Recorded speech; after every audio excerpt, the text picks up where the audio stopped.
Selamat datang di channel Simar Imam. Sembari mendengarkan tinggalkan like dan komentarnya bosku. Jangan lupa pasang headset kalian. Siapkan kopi dan camilan. Lupakan pahitnya kehidupan. Mari kita dengarkan sambil rebahan. Penembak jitu terbaik. Bab 629. Xiao Yue tampak tidak senang dan bertanya dengan dingin, apa yang kamu lakukan di sini? Xiao Qingyuan menunjukkan senyuman kejam di wajahnya dan berkata, adikku, menurutmu apa yang aku lakukan di sini? Saya sekarang adalah kepala keluarga Xiao, jadi tentu saja saya harus mempertimbangkan untuk memaksimalkan kepentingan keluarga Xiao. Bangunan ini sangat bobrok, saya ingin merobohkannya dan membangunnya kembali. Petik 2. Ketika Xiao Yue mendengar bahwa bangunan itu akan dibongkar, dia berteriak dengan emosional, beraninya kamu. Saya berani, tentu saja saya berani. Jangan lupa, saya adalah kepala keluarga Xiao sekarang, dan segala sesuatu di keluarga Xiao harus diputuskan oleh saya. Xiao Qingyuan tampak bangga. Kamu. Xiao Qingyuan, ayahmu baru saja meninggal 2 hari yang lalu. Jika kamu tidak menghormati ayahmu di rumah, tetapi kamu datang ke sini untuk menghancurkan gedungnya, apakah kamu masih anak laki-laki? Xiao Yue meraung hampir tak terkendali. Aku tidak berbakti, bagaimana denganmu? Xiao Yue, jangan kira aku tidak tahu, ayahku meninggal karena kamu. Ngomong-ngomong, saya ingin mengucapkan terima kasih. Jika bukan karena kamu, lelaki tua itu tidak tahu berapa lama dia harus hidup, dan aku tidak akan menjadi kepala keluarga Xiao secepat itu. Terima kasih, adik perempuan. Xiao Qingyuan berkata dengan bangga. Retakan. Telinga yang tajam berbunyi. Xiao Qingyuan tertangkap basah dan dipukul oleh Xiao Yue. Xiao Yue menutupi tangan kanannya dengan tangan kirinya, merasakan sakit di telapak tangannya. Meskipun dia menamparkan Xiao Qingyuan hanya karena putus asa, dia sudah mempunyai ide ini di dalam hatinya, tetapi dia tidak pernah memiliki kesempatan, dan sekarang dia merasakan kegembiraan yang tak terlukiskan di dalam hatinya. Kamu berani memukulku. Xiao Qingyuan menjadi marah karena malu dan mengangkat tangannya untuk melawan, tetapi dia lupa bahwa saudara iparnya, Lian, sedang berdiri di sampingnya. Xiao Yue secara naluriah menutup matanya untuk menghindar, tetapi dia mendengar teriakan di telinganya. Ketika dia membuka matanya, dia melihat bahwa Lian yang meraih pergelangan tangan Xiao Qingyuan, dan dia merasa lega. Lian melambaikan tangannya dan melemparkan Xiao Qingyuan ke pintu. Ah! Xiao Qingyuan berteriak lagi. Bagaimana mungkin dia, yang biasanya begitu dimanjakan, bisa menderita seperti ini?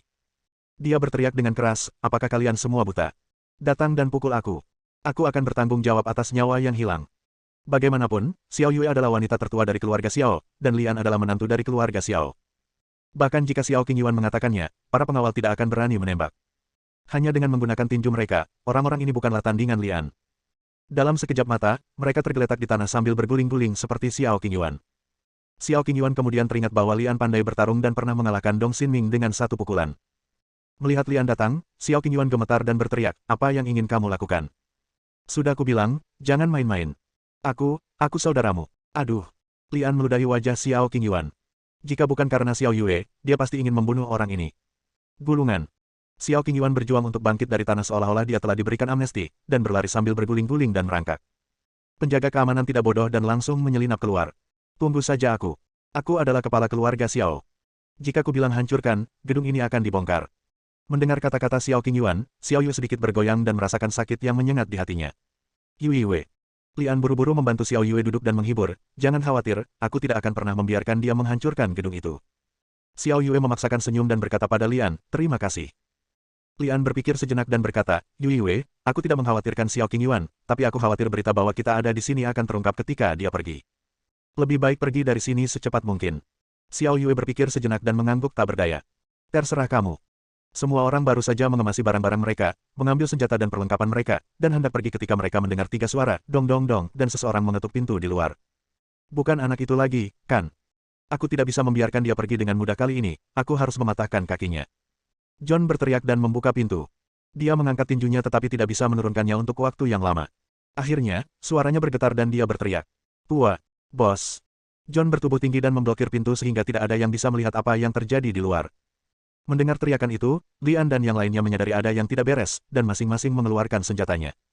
Lian bahkan menghindar dan mendatangi sisi John. Saya melihat seorang pria berdiri di depan pintu mengenakan topi, setelan rapi, dan sepatu kulit hitam mengkilat. Makelar. Pupil Lian membesar, jari-jarinya sedikit gemetar, dan dia merasakan kegembiraan yang tak terlukiskan. Forum kematian dan permainan kematian semuanya dioperasikan oleh broker di belakang layar. Lebih dari sekali, Ang Li berpikir untuk menangkap broker tersebut, memotong orang ini menjadi beberapa bagian, dan menggunakan dia untuk menemukan organisasi di belakangnya untuk melenyapkannya. Namun setelah keluar dari Amazon, broker tersebut seolah menghilang dari dunia, tanpa kabar apapun. Sekarang dia tiba-tiba muncul di depan semua orang, perasaan itu tak terlukiskan. Pantas saja John mendapat reaksi yang begitu besar. Hai. Menghadapi Lian, broker itu berperilaku sangat tenang, dan bahkan mengangkat tangannya untuk menyapa seperti seorang teman lama.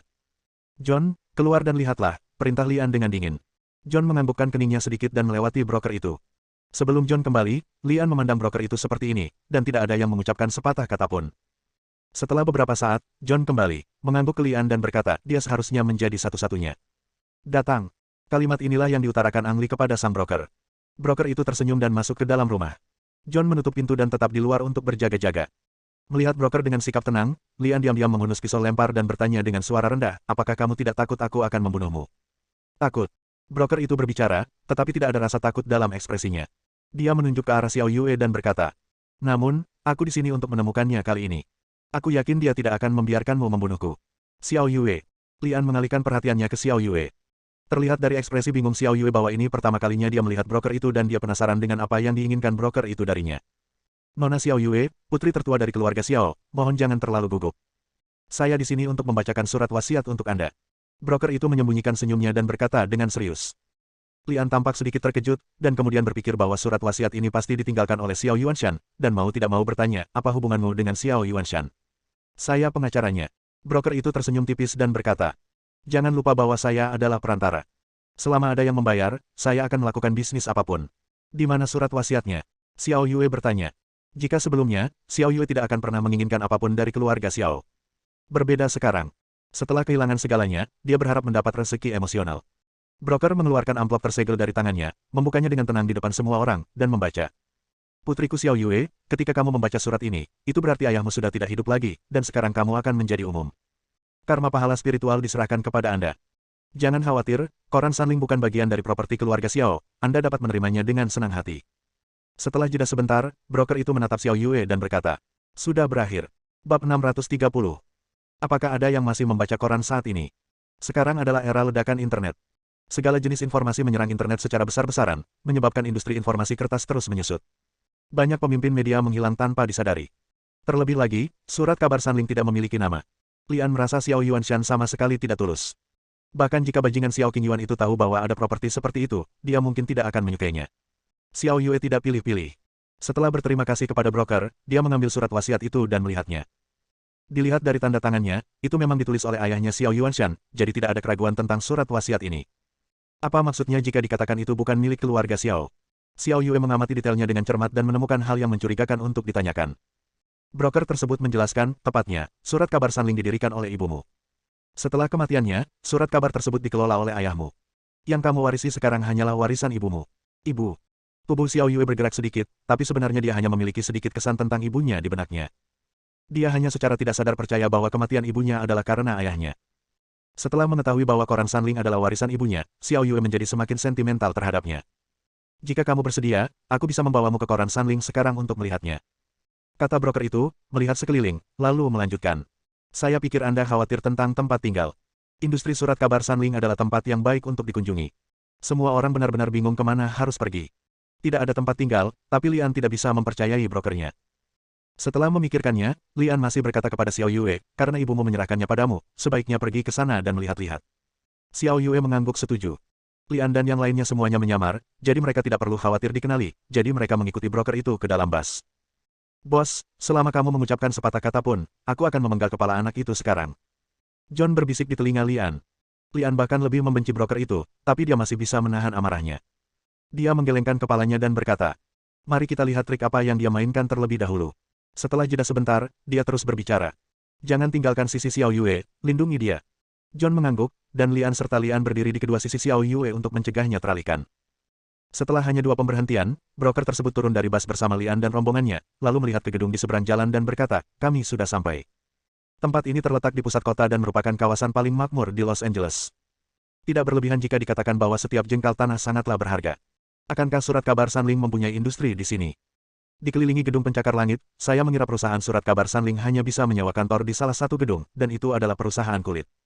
Melihat ke atas, tidak hanya Lian, tetapi napas Xiao Yue juga terhenti, dan mereka semua tampak terkejut. Saya melihat gedung pencakar langit berdiri di seberang jalan, dengan 4 karakter, koran Sanling, tergantung di gedung itu. Jangan bilang padaku bahwa seluruh bangunan itu milik surat kabar Sanling. Lian menoleh ke arah broker itu. Broker itu menjentikkan jarinya dan berkata, menang. Ang Li tersentak. Berapa biaya untuk memiliki gedung pencakar langit di pusat kota Los Angeles, yang harga tanahnya mahal? Serangkaian angka astronomi terus berputar di benak Lian. Ayah mertua, saya salah menyalahkan Anda. Anda layak menjadi ayah kandung Xiao Yue. Salah. Properti ini sepertinya ditinggalkan oleh ibu Xiao Yue dan pada dasarnya tidak ada hubungannya dengan Xiao Yuanshan. Lagi pula, Ang Li mengetahui istrinya telah menjadi wanita super kaya. Batuk. Meskipun dia mengatakan bahwa dia adalah suami kontrak, dia tetap merasa sangat senang memiliki istri seperti itu. Ini semua milikku. Xiao Yue bertanya dengan tidak percaya. Broker itu tersenyum dan tidak menjawab, tetapi berkata, ayo pergi, saya akan mengantarmu ke dalam untuk melihat. Lian mengambil 2 langkah cepat untuk menyusul broker tersebut dan bertanya dengan suara rendah, hei, apakah kamu yakin properti ini tidak ada hubungannya dengan keluarga Xiao? Broker itu tersenyum dan berkata, jangan khawatir, hanya Xiao Yuanshan di seluruh keluarga Xiao yang tahu tentang properti ini. Sekarang Xiao Yuanshan sudah mati, tidak ada yang tahu keberadaannya. Maaf, sepertinya saya lupa bahwa istri Anda juga berasal dari keluarga Xiao. Petik 2. Setelah mengetahui bahwa properti ini tidak ada hubungannya dengan keluarga Xiao, Lian merasa lega. Sebaliknya, jika Xiao Qingyuan ditinggal sendirian, dan tahu pasti akan ada masalah lagi. Surat kabar Sanling adalah perusahaan besar, dengan aset yang jauh melebihi aset perusahaan tercatat. Belakangan, Lian mengetahui bahwa bisnis surat kabar Sanling tidak terbatas pada industri surat kabar, tetapi juga terlibat dalam banyak industri teknologi tinggi dan industri tradisional. Untuk perusahaan sebesar itu, keamanannya tentu saja sangat ketat. Setiap orang yang masuk dan keluar gedung harus melalui pemeriksaan keamanan yang ketat dan memiliki izin masuk. Broker tidak mengambil izin apapun, seolah-olah wajahnya adalah izin tersebut, dan langsung memasuki gedung bersama Lian dan rombongannya. Awalnya, Ang Li berpikir tentang bagaimana setiap orang akan melewati pemeriksaan keamanan dengan begitu banyak senjata dan perlengkapan, tapi sekarang sepertinya dia terlalu banyak berpikir. Ada lebih dari selusin lift di dalam gedung, dan hampir semuanya ada orang yang mengantri di depannya. Hanya satu lift yang kosong dan kosong. Menurut brokernya, lift ini adalah lift CEO, dan hanya Dewan Direksi yang berhak menaikinya. Langsung ke surga. Broker itu mengulurkan tangan dan menekan pengenal di sebelah lift, dan pintu lift terbuka. Setelah memasuki lift, Ang Li menyadari bahwa direktur pun tidak memenuhi syarat untuk memasuki lantai paling atas. Hanya presiden surat kabar Sanling yang memenuhi syarat untuk mencapai tingkat di bawah tingkat atas. Lift berhenti di lantai ini. Broker itu membawa Lian dan rombongannya ke pintu ruang konferensi dan berhenti. Tolong tunggu di luar sebentar. Aku akan pergi kemanapun Yue pergi, kata Lian sambil memegang tangan Xiao Yue. Xiao Yue tidak berbicara, tapi dia bergandengan tangan dengan Lian, menggunakan tindakan untuk membuktikan bahwa dia tidak akan pernah terpisah dari Lian. Karena kamu adalah suaminya, ayo kita berkumpul. Broker itu tidak menghentikannya, membuka pintu dan membawa Lian dan Xiao Yue ke kantor. Ada ratusan orang yang duduk di kantor yang gelap. Semua orang memakai jas dan sepatu kulit. Tingkat paling bawah adalah kepala departemen, dan banyak dari mereka juga direktur. Begitu Xiao Yue masuk, mata semua orang tertuju padanya. Bagaimanapun, Xiao Yue berasal dari keluarga besar dan tidak takut dengan pemandangan ini. Dia meraih tangan Lian dan berjalan ke kursi utama. Broker itu berdiri di samping, menunjuk ke arah Xiao Yue dan berkata, mulai sekarang, ini akan menjadi bos surat kabar Sanling. Halo, saya Hu Yuhai, CEO. Seorang lelaki tua dengan rambut abu-abu berdiri dan membungkuk pada Xiao Yue. Broker itu berkata, jika Anda memiliki sesuatu untuk dilakukan di masa depan, Anda hanya perlu memberi perintah kepada Tuan Hu, dan dia akan mengurus orang-orang di bawah atas nama Anda. Bab 631. Hu Yuhai mengusap pinggangnya. Dia satu-satunya di sini yang memenuhi syarat untuk memperkenalkan dirinya kepada Xiao Yue. Yang lain hanya mengenali wajah Xiao Yue, dan bahkan tidak memenuhi syarat untuk memperkenalkannya. Terus terang, Hu Yuhai adalah orang kepercayaan Xiao Yue di industri surat kabar Sanling. Xiao Yue hanya mengangguk ke Hu Yuhai sambil tersenyum, lalu meninggalkan ruang konferensi di bawah kepemimpinan broker. Itu masih lift CEO.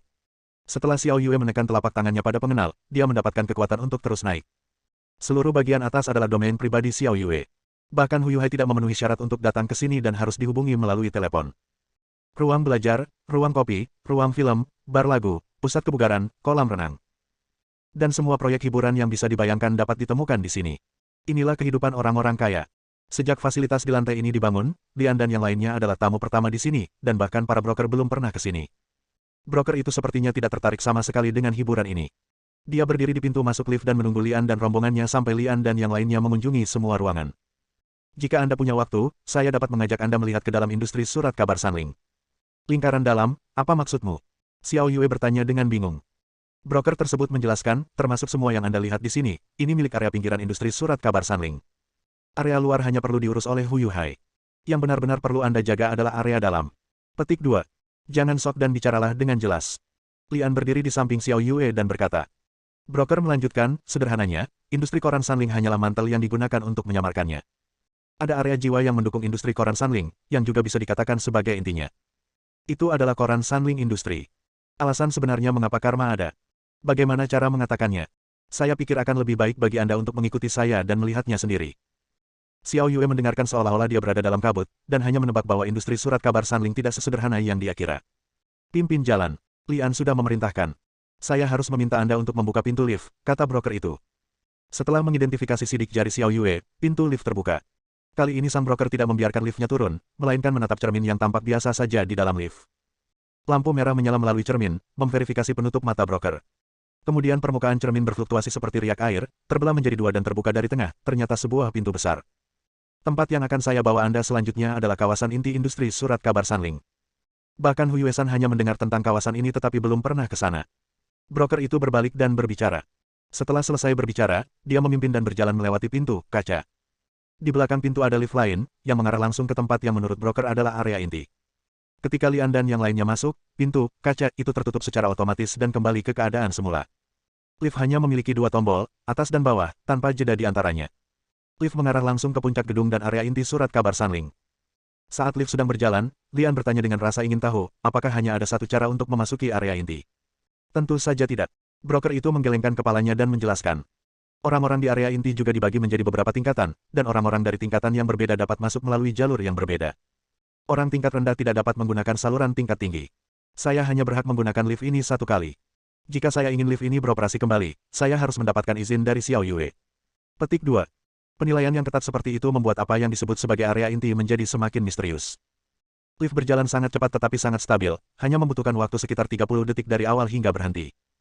Lian yakin mereka telah meninggalkan industri surat kabar Sanling, atau berlokasi di bawah tanah di industri surat kabar Sanling. Area inti tersembunyi di bawah tanah di industri surat kabar Sanling, yang agak mirip dengan markas mata-mata di film. Setelah lift berhenti, sumber cahaya muncul di cermin, dan kemudian sesosok tubuh keluar dari cermin. Tidak pantas untuk menggambarkannya sebagai seseorang. Faktanya, dia adalah proyeksi multidimensi. Kecuali lingkaran cahaya samar yang keluar dari tubuhnya, tidak ada cara untuk mengatakan bahwa dia berbeda dari manusia. Namaku Yueling. Aku sudah tak sabar ingin bertemu denganmu suatu hari nanti, dan sekarang kita akhirnya bertemu. Yueling membungkuk dalam-dalam pada Xiao Yue. Xiao Yue memandang Yueling dengan heran. Tidak hanya Xiao Yue yang terkejut, Lian dan Ali juga terlihat terkejut. Yueling dan Xiao Yue sangat mirip, hampir dicetak dari cetakan yang sama. Tolong jangan kaget. Aku berhasil mengejarmu. Aku tahu segalanya tentangmu. Kata Yueling, bahkan suaranya sangat mirip dengan suara Xiao Yue. Jika ini adalah inti dari industri surat kabar Sanling, maka Yueling adalah otaknya di sini. Broker itu menunjuk ke kepalanya. Kaiko maju ke depan dari belakang dan bertanya dengan tidak percaya, maksudmu dia adalah superkomputer. Pialang itu mengangguk.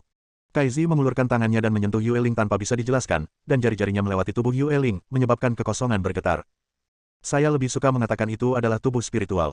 Tubuh asli saya tidak ada di sini. Lian dan yang lainnya tidak bodoh, dan mereka semua mengerti. Ada superkomputer di area inti ini yang mengontrol segalanya, dan Yueling adalah karakter yang diproyeksikan oleh superkomputer tersebut.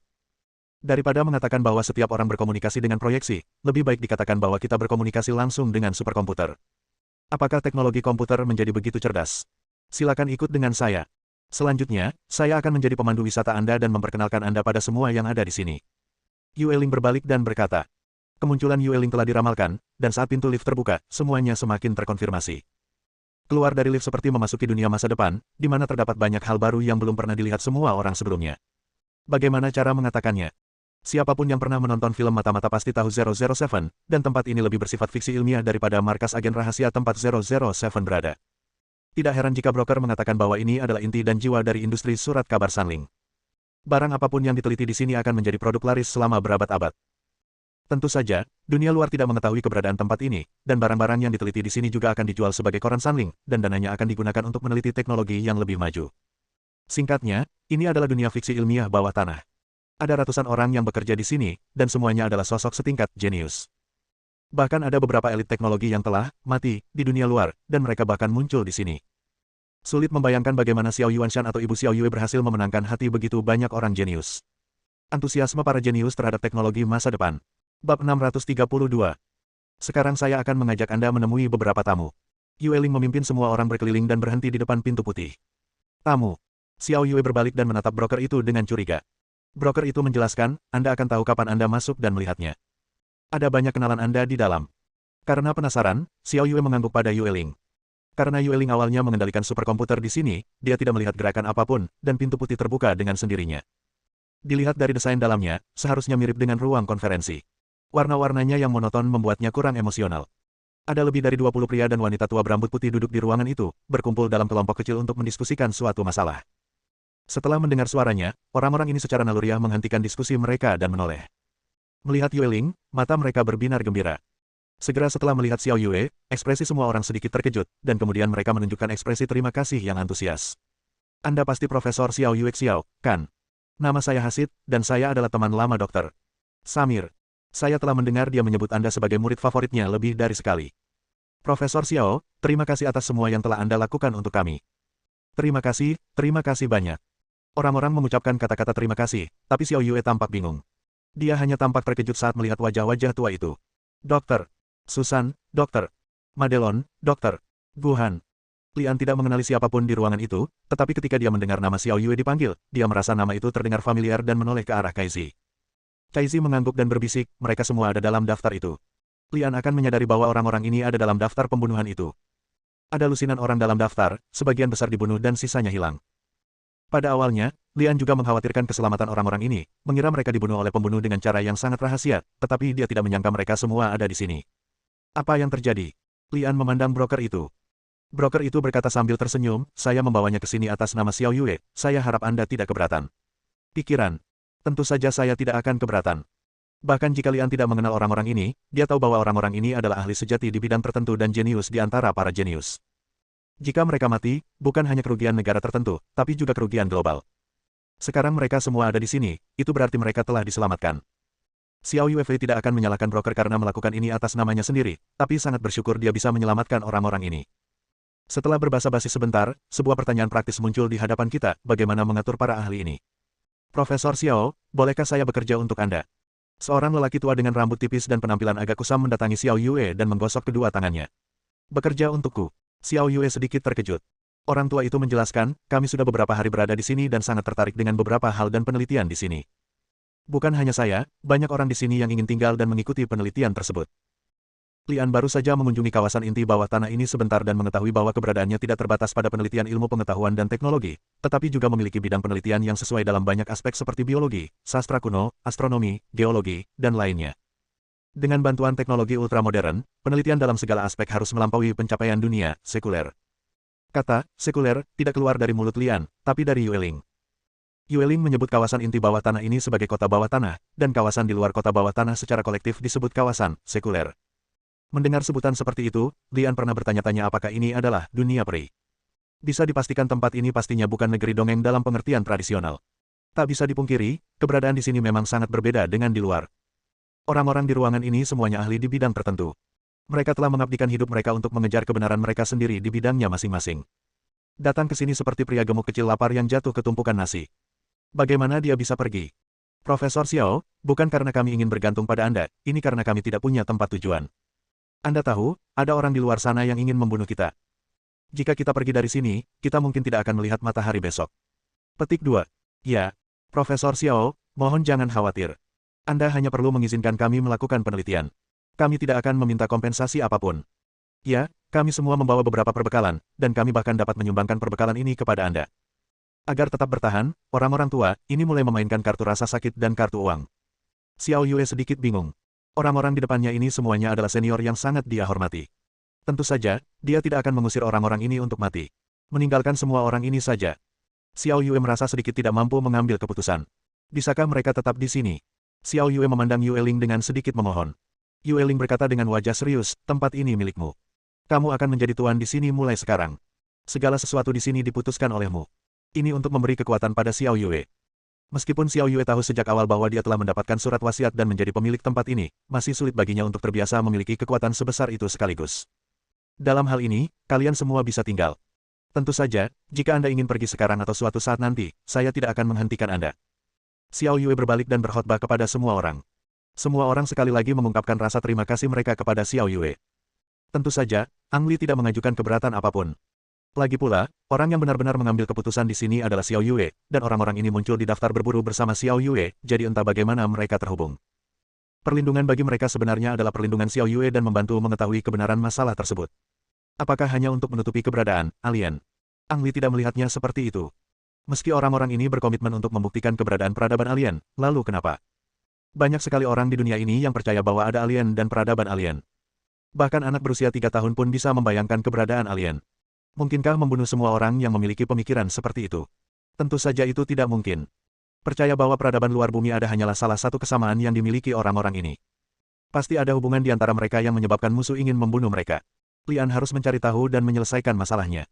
Hanya dengan cara inilah keselamatan Xiao Yue dapat benar-benar terjamin. Adapun Xiao Yue, Lian sudah lama melupakan kontraknya. Jauh di lubuk hatinya, dia sudah mengakui Xiao Yue sebagai istrinya. Melindungi wanitanya adalah hal yang harus dilakukan pria. Adapun Xiao Yue, dia tanpa sadar mengabaikan kontrak dan menjadi semakin bergantung pada Lian. Bersambung.